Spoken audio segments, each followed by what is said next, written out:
Hey guys, welcome to the Kane Audio vlog. It's Friday, so it's time for another Ask Me Anything.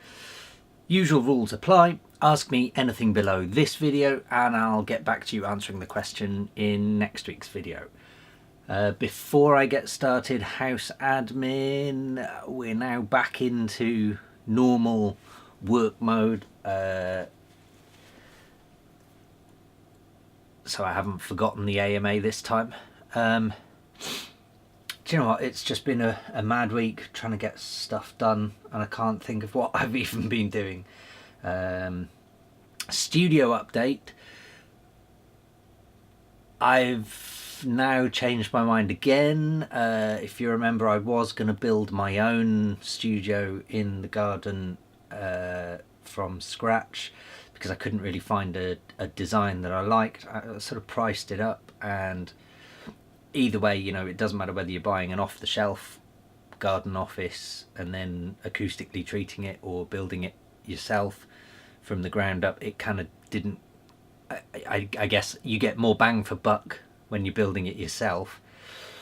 But I've now seen a couple of new ones come out for off-the-shelf jobs and they look pretty good. And if I'm totally honest, because I built my last studio from scratch and I remember the nightmares of going through all of that, I'm more tempted to get one off the shelf, and I've now found a couple, in fact 3, that I'm sort of toying with the idea. Still don't have the finances for it yet, but hopefully we'll have at some point soon. Who knew it would be so expensive? Other than that, I think I said last week, Mau5trap We Are Friends Volume 8 is out now. What else has been going on? There's some more stuff there that I can't talk about, as usual. Yeah, I think that's it, so let's get on with it. Right, looking at last week's comments. Zombo, I know everybody wants to see more mixdown tutorials, but what about a making a track from start to finish, brackets techno? Yes, so again, once I've got the new studio built, so one of the problems I'm having with this room that I'm using at the moment is that the camera microphone is right next to a monitor speaker because I'm in a small, whatever it is, 3x3 meter room. And because next to the camera and behind me there's boxes and boxes of synths and crap, there's nowhere to kind of move the camera or get a decent angle from, so this is basically the only one. So that's kind of a bit of an issue, because if I'm making a track or doing a mix down, I either need no camera on me, or no microphone on me I should say, because I've got the music blaring, or the camera's going to be too close to the monitor so you're not going to hear me. It's just going to be a nightmare. However, once I've got the new studio, I've also been looking at cameras. I think I might have said this before actually, but I've been looking at some other cameras because I want to do another series to this, for this channel, where I want to interview other producers. And I say interview, I use the term loosely. I just want to basically sit down, have a chat, and we'll talk industry, kind of like these AMA sessions, but maybe at another producer's studio or their living room or whatever, just talking music. And I think that could be quite a good thing to do. So for that I need another camera or two, and so I'm making sure that whatever camera I get next for this channel will be one that allows me to do a live feed. So that's kind of part of the bigger picture, is then when I get the new studio built, then I can hook up some cameras and do some live feeds. And hey, you know, I might do some proper live streams that are all day long, just writing a track from scratch. So that's kind of the point, because I'd like to do that for, you know, because I guess most of you watching this video right now, if you've heard of me before, probably know me from my Mau5trap work, whereas I also do a lot of sound design work and a lot of music for TV sync work and stuff like that. So it'd be quite nice for you guys to be able to see me do some of that, I think. So yeah. So making a track start to finish, it's on the cards. I just don't know if I can do that here because it's just not ideal, but it will happen. Nelly L. Event. Hey Dom, I've been watching your videos for the past 2 months because they are really informative and entertaining, but I never got round to commenting. Well, high five for that. Anyways, I need a little bit of help with something. I recently got my first real speakers. They are Adam Audio T5Vs, and basically there's this strange problem that I have with these speakers that I also had with my old ones. I'll stop you right there. If it was a problem with your old ones as well, it's probably not a problem with the speakers, but a buzzing noise keeps coming out of them and it changes how it sounds depending on what's on my screen. For example, if I'm playing a game, the buzzing noise will get louder and it changes how it sounds depending on where I look in the game. It gets quieter when I'm on Google or anything else, but it's always there. I couldn't find anyone else with this problem, so I thought that maybe you would know about it.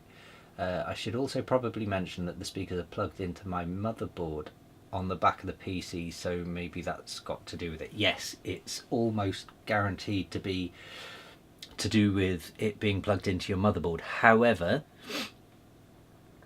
my first thought would be if it's related to what's on your screen, it's probably tracing back to power related issues on the graphics card, which could be a couple of things. So the first thing I'll say is when you get a buzzing sound on anything electrical, it's usually a ground loop problem. So where you have your live, your neutral, your ground in your 3-pin socket, or certainly in British sockets, the ground is the one that needs to be grounded. So your monitor, your PC and your speakers need to be sharing a ground. So that's where your problem might stem. I would say first of all check the plugs on your monitor and your speakers and your PC power supply. Make sure that they have a ground pin connected, and then trace that a little bit further back to, I'm going to guess you are using a extension socket, whatchamacallit, a block of sockets, and if that's the case, make sure that is grounded as well. Because alternatively, yeah, I'm going to guess you're in a house or apartment or whatever, and so you probably don't know which rings your supply are on. Yeah, I would say it's probably down to bad grounding between them. Yeah, I don't know if I'd be able to help much more than that, but Google is your friend if you're looking for ground loop issues basically and buzzing, and those keywords should bring up what you need in Google. But yeah, first of all just check that they've got the ground pins, because it's probably that. I would say what's probably happening is I would hazard a guess that it's to do with your graphics card draining power from the power supply that supplies the computer tower, and maybe that's not fully grounded well enough, or it might even be a component inside your computer that's not quite grounded, and when the graphics card is draining more power, it kicks in a bit more. So it's probably to do with that. Deadly Custard Event, high five. Yeah, thanks Dom. I'd really enjoy a white noise special at some point. I think it'd be really interesting. I did have a look for some white noise advice on your channel and came across the white noise hats and LFOs one, which has now got me putting LFOs on all sorts of parameters. Rather CPU intensive though. Yeah, it can be, but hey, it's worth it, it's fun. Another mixing type of question. Last time I asked about low end. Now can I ask about top end? quite often I have a lot of things up there in high frequencies. Hats, percussions, transients, fuzzy bits from synths, even the top end of vocals can be up there. Any thoughts on mixing here? Is it mainly a case of finding a spot in the stereo, or might you do some EQ too on selected things to make some room? I guess it's kind of a vague question without examples. Ever used track spacer, thinking this might have some use here? I've not even heard of track spacer, but I might check that out. Yeah, so there's a few things you can do. Vocals and synths, I would say maybe use some stereo spread. Only a little bit, don't go overboard. Too many people go way overboard on stereo spread, and if you don't have a perfectly set up sound system, then it can sound a bit wonky. And that kind of just separates the field, I suppose. So you got the stereo field, and then you can have your hats and your kick transients. You can keep mono, so they're dead center, and that kind of frees up a bit more space between them, so they don't tend to have phase alignment issues and things like that. Whereas a little bit of phasing on the top end of a vocal or a synth kind of really doesn't. I wouldn't say it doesn't make any difference, but it's as a listener you have a bit more leniency, I suppose, there, listening to things like vocals and synths in the stereo field. So when they're a bit more expanded, then it can be quite pleasing. As for EQing, I mean, hats is a good one actually. You'd be surprised the amount of low end energy or mid energy there is in hi-hats. I would always recommend, if you've got some hi-hats and you think they're kind of clashing with some of the transients or whatever of other things, and you think they're all a bit, the high end, the upper frequencies of your track are sort of not clashing but just a bit messy, one of the first things I would recommend is check your hi-hats and put a high pass filter on them and just slowly sweep it up and solo them, and just sweep up a high pass filter to whatever 5, 8, 10 kilohertz, 12, 13, whatever, until you can start hearing that the amplitude or energy levels of those hi-hats start dropping a bit. And when they start dropping a bit, you've gone too far, so just dial it back a little bit from there. And you'd be surprised how much room that just opens up sometimes on a track. It lets your hi-hats kind of sparkle without sucking away any of the energy, because the higher frequencies of a synth, for example, are probably nowhere near the fundamental or primary frequency of a hi-hat, but the subharmonics of a hi-hat can clash with the upper harmonics of a synth. So by sticking a high pass filter onto your hats, you're kind of separating those, so then you'll have more room in the stereo from the previous bit, and then you'll also have a bit more room of energy and amplitude in the second bit.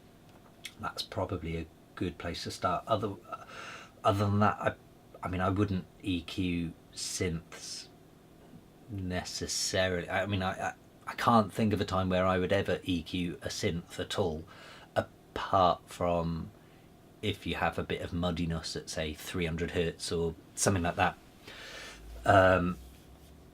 Just because as part of the sound design process, like I always say, if you feel like you need to EQ a synth, then you've probably picked the wrong synth sound in the first place, other than just tucking a little bit away here and there. But yeah, you certainly shouldn't need to use additive EQ on a synth. You shouldn't need to boost anything on a synth. Maybe cut back a few dB of something that's a bit annoying or whatever. But yeah, that's about it. Yeah, I can't think of anything else off the top of my head. Yeah, that's probably it. Nathan Zaskarinskas, Hey Dom, not actually had a chance to watch this week's AMA yet. Switching to Bitwig and getting my rack connected by ADAT has really sparked my creativity, and I've been making some cool stuff, so just been focusing on that. Hey, if there's ever a reason to not watch these AMAs, that's the one. I do need some Bitwig help though. I can't figure out how to properly warp tracks. I've tried using various methods and can get them sounding right, but then they're still offbeat and need stretching to fit the tempo. But for the life of me, I can't figure that bit out. Unfortunately, Google has been no help. Hopefully you had a good New Year's, thanks. I did, thank you. Have I got Bitwig open here? Yes, I have. Can you even see my screen? Just about. So I've got an empty project here. Let's go to my desktop and drag a track.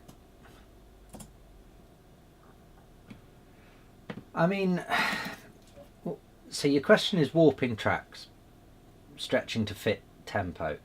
I mean, I'm not sure how you can't do it, if I'm honest. Only in that I feel like I need some more details on that. Is it a loop, like a 4-bar, 1-bar loop, or is it an entire track that you're trying to stretch? Either way, I mean, oh, this one's perfectly stretched into time already, but what is it? Okay. So yeah, Bitwig's already guessed the tempo of this, which is fine. But if I double click on the actual waveform and then put it into the bigger screen, zoom in a bit. So I don't know if you can see up here, you've got audio events, stretch, onsets, gain, pan, pitch, formant. If you click on stretch, then you're in stretch mode basically, and on beat 1 at the bottom of the waveform you can see there's a little triangle bit. If I go to say bar 2 and I can double click on that, and then if I double click I can move that. I've basically input my own stretching cue point, and I could do the same on the next bar and whatever. I do recommend with longer tracks, if you can see, if I just delete what I've done there, so if you can see on a longer track, so this one's 32 bars long, if you can see that it's pretty much in time, and I recommend this for Ableton users as well, if you're stretching entire tracks, you're warping entire tracks, you can see the marker point is already on beat 1 bar 1. If you can see overall when you zoom out, you can see it's pretty much in sync. Don't go putting too many marker points in, because sometimes you're fighting the algorithm then, because the algorithm, if you correct beat 2 in bar 1, then the algorithm, by you manually overriding it, the algorithm takes your word for it rather than itself. So if you move that marker point of beat 2 by a fraction of a second, it'll assume the rest of the track is out by an equal fraction of a second, so it'll throw the whole thing off. So what I tend to do is first of all zoom out of the track and then have a look at it, and I can see here, I mean this is probably bang in sync, but let's pretend it's maybe not quite, but I can see it's pretty much there. I'll go to bar 31 of 32 and I'll zoom in on that, and I'll go, right, okay, I'll drop a marker point on that beat and I'll just move it ever so slightly so it's now in time, and then zoom out and double check that it's in sync, and that way you won't get so much drift. But if you put too many marker points into a track, then quite often it will start to drift. I don't know if that helps, because I don't know what your situation is. It might just be a loop or something like that. The other thing to then consider is when you click once on the loop, down in the bottom left you've got audio event, you've got the mode of where you can stretch, and there's a bunch of stuff, granular based, spectral based and unstretched, so you can repitch for example, or stretch HD is what I tend to go for. And the spectral ones I've never tried, to be honest. I think they're new to version 2.4. I've not really looked into them because I've not ever had a problem with stretching. But yeah, Stretch HD is the one I go for. I would quite like it if Bitwig could make that a default thing, to be honest, but whatever. Yeah, so maybe that answers it, and maybe it doesn't. Who knows? If it doesn't, let me know in this week's AMA, and I'll get back to you again. Muzz1903 event, high five, love my Opal monitors, me too. Hey Dom, I think that you mentioned before that you use Harrison Mixbus for your mixdowns, as it's on sale at the moment. I was wondering if you could explain what is the benefit of mixing using it rather than importing the stems into a new session in your DAW. Also, what is the difference between standard Mixbus and 32C version? Okay, well, working backwards, the difference between Mixbus and 32C. 32C is based on the original 32C mixing desk. So there are more drive and colour options, and the sound has a slightly different flavour. But the standard Mixbus one, so there are more EQ options on 32C and they're built in, but I would say it's 6 of one, half a dozen the other, to be honest. I prefer 32C because I really like the character and sound it gives across. I think it complements my music. The advantage of using a different DAW to the one I produce in, for me personally, I mean, I love Harrison Mixbus. I love the sound of it, and ironically, I've always spent my adult engineering life telling people there is no sound to a DAW. If you're using Bitwig, Ableton, Pro Tools, Logic, Fruity Loops, Reason, whatever it is you're using, there really isn't a sound to those things. Apart from Harrison Mixbus, there is a sound, and that's kind of the whole point. You can bypass that character of sound if you want, so it can act as a straight up DAW, but by default it does have a slight character and tonality to the sound. The built-in drive saturation sounds brilliant because it's just so subtle. Yeah, there's absolutely some character to that, and it's something that I like.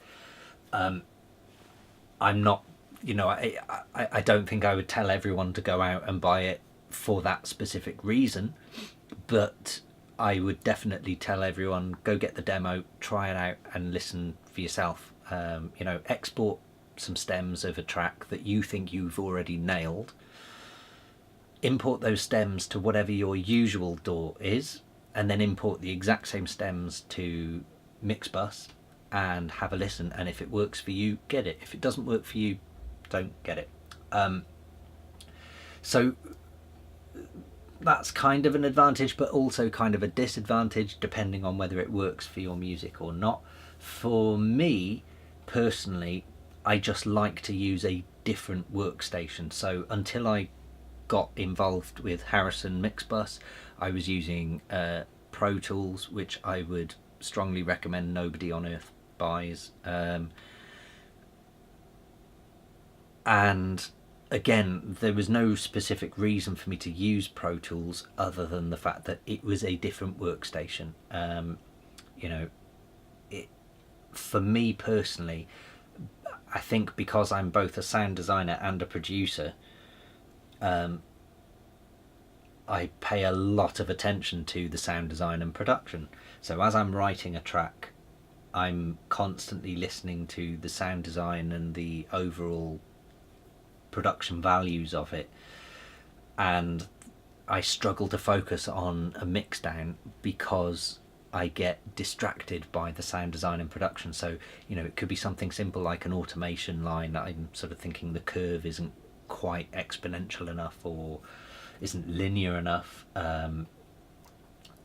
and so when I'm focusing on or trying to focus on a mixdown, if I'm using Bitwig to write and then Bitwig to mix, I get distracted by everything else. However, I could export the stems and then bring them back into Bitwig, but because I know how to tweak things so well in Bitwig when it comes to sound design, I'll still get distracted. Even though they're stems, I'll still then go, oh, I'll drop an EQ on this, I'll drop some reverb on this, I'll drop some whatever on this, and I end up basically producing an already produced production. So for me, it's really just a mental state of mind for going into a new workstation, and I almost purposefully don't master that workstation other than for mixdowns. So I've never produced a track on Harrison Mixbus. I'm unlikely to ever try and produce a track on Mixbus, so things like the built-in reverbs, compressors, what VSTs work and which ones don't, I have no idea. I don't know, because I don't use it for producing. So that's really why I do it. Like I say, it works for me. It's not something I'd necessarily recommend for other people unless they have the same issues as me, and they're as OCD as I am. But yeah, that's really the real reason why I do it. So it's kind of a tricky one to explain, I suppose, but it just works for clarity of my head. When I'm working on a mixdown, I'm in Mixbus, so it's a totally different environment. This is my mixdown environment, and my brain is just focusing on the mixdown. When I'm in Bitwig, my brain is focusing on sound design and automation lines, or composition or arrangement or whatever. Whereas the moment I'm in Mixbus, my brain switches off to composition and arrangement and sound design, because that's all done. I've left that behind and I've moved on to Mixbus. So yeah, hopefully that explains it. Deadmouse5, the Mexican Deadmouse. Hey Dom, nice to see you didn't forget to upload this week's AMA. Yeah, I nearly did. The producing headphones I was talking about are Beyerdynamic DT770 Pro 250 ohm version.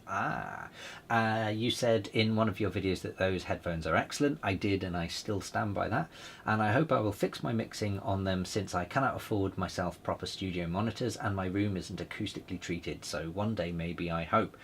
So on that note, something I always recommend to people these days is acoustic treatment on a room is more important than monitor speakers. I know monitor speakers look great and sound great and all of that, but if you haven't treated your room properly, then your monitors are just wasted money.